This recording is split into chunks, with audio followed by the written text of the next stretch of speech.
How much car can you actually afford? By salary, 2026, the real math.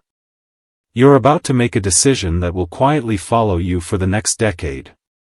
Not a house. Not a marriage. A car. And the scary part? You'll feel completely fine about it when you drive away. Most people do. Right up until the moment they don't. Today we're going to do something most car videos never do. We're going to follow two people, same city, same year, same salary, and watch one of them build real wealth while the other spends the next 7 years wondering where all the money went. The only difference between them? The car they chose. Let's get into it. First, let's talk about where we actually are in 2026. Because the car market right now is doing something quietly devastating to an entire generation. The average new car price has crossed $51,000. The average monthly payment is hovering around $780. And nearly 1 in 4 buyers is now locked into a loan that stretches past 6 years, on a vehicle that starts losing value the second it leaves the lot. Here's the thing nobody explains clearly. A car loan isn't just a payment. It's a contract that shapes every other financial decision you make for years. Your ability to save. Your ability to invest. Your ability to walk away from a job you hate. All of it gets quietly squeezed by the car sitting in your driveway. And the dealership? They're not doing anything illegal. They're just answering a different question than the one you think they're answering. You walk in asking, "Can I afford this car?" They're answering, "Can we get this approved?" Those are not the same question. And that gap, right there, is where most people's financial futures get quietly hollowed out. Meet Aiden and Marcus. Both 24. Both just landed their first real jobs paying $55,000 a year. Same starting line. Aiden is practical. A little boring about money, honestly. His friends make fun of him for it. Marcus is smart. Hardworking. He just feels like after years of grinding through college, he's earned something nice. They both walk into a dealership the same weekend. What happens next is the difference between retiring comfortably at 58 and working at 67 wondering where it all went. Here's something the finance office will never volunteer. Lenders approve you based on what percentage of your gross income goes toward debt, not your take-home, not your actual expenses, your gross. And they'll typically let that number stretch all the way to 45%. On $55,000 a year, that's roughly $2,062 a month in total debt payments. If you have a student loan and a credit card minimum, you might still have $1,400 of approval room sitting there.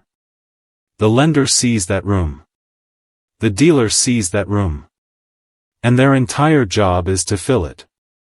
So when Marcus sits down and the finance manager slides over a sheet showing a brand new Honda Accord Sport, $38,000 out the door, 72-month loan, $620 a month, Marcus thinks he's being reasonable. He could have been approved for way more. He signs.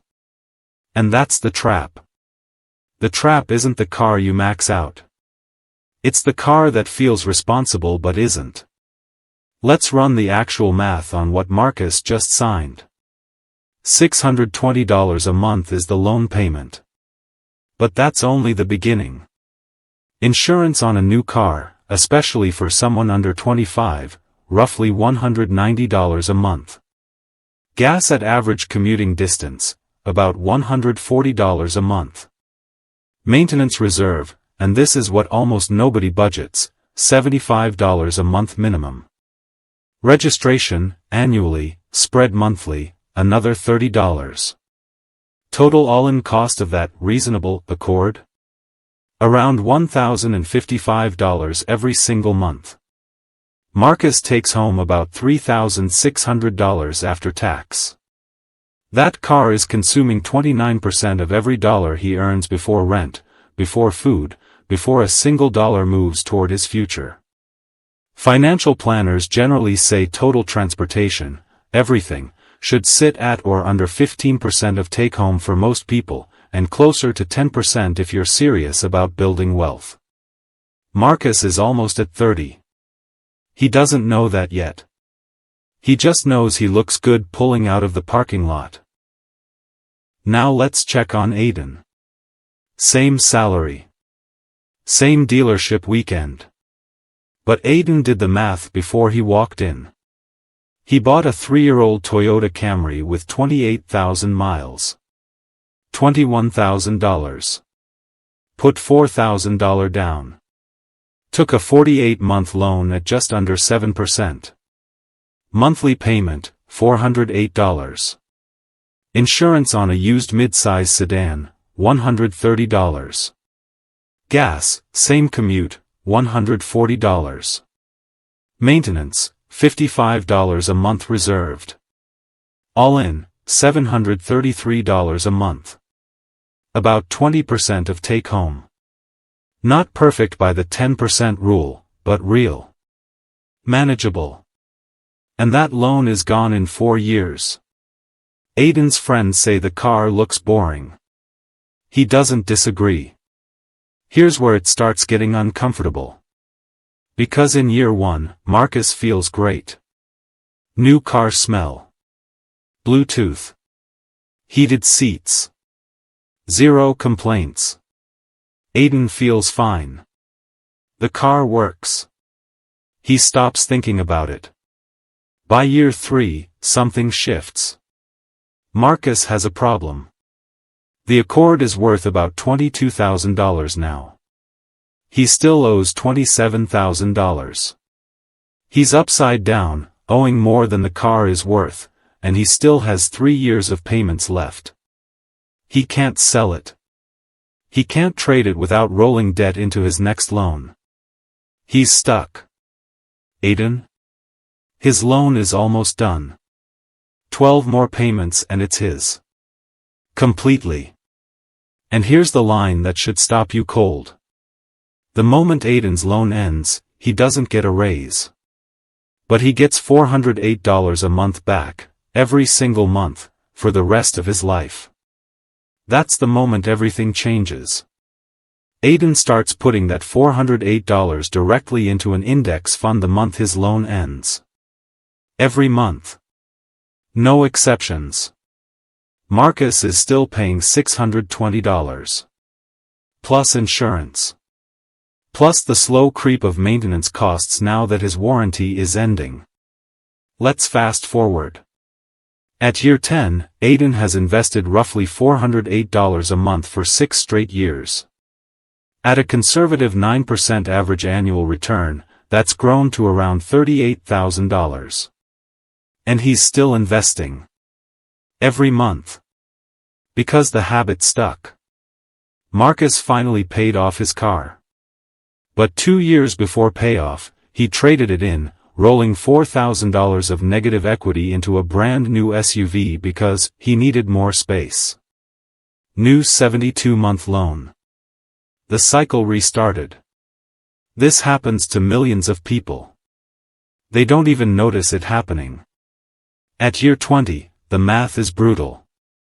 Aiden's consistent investing, starting late because he waited for the car to be paid off, but staying consistent, has compounded to somewhere between $280,000 and $320,000. Marcus has essentially nothing from those years. Every cycle of car debt reset his starting line. Same salary. Same city. Same starting point. The only variable was the car. Before you walk into any dealership, new or used, know these 3 filters.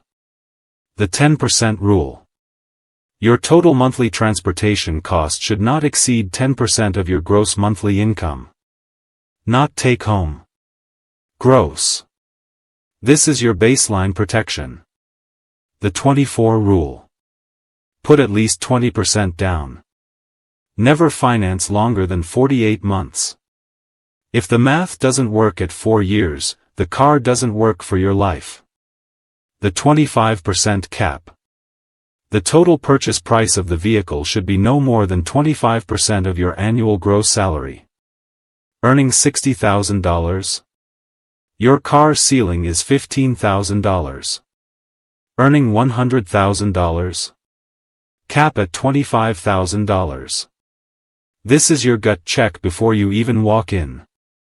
And if you remember nothing else from this video, remember this. The dealer's approval number and your actual number will never be the same.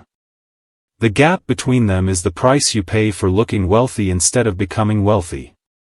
Aiden isn't driving a dream car. He'll probably never be the most impressive person in the parking lot. But at 45, when Marcus is refinancing his house to cover gaps in retirement savings, Aiden will have options. Real ones. The kind that come from 20 years of small, boring, correct decisions. The car you drive is a choice you make once. The consequences of that choice show up every single month for years, sometimes decades. You don't have to live like you're broke. You just have to stop buying things that make you broke while feeling fine. Two numbers exist every time you sit across from a finance manager. Know both of them. Choose the right one. That's the whole game.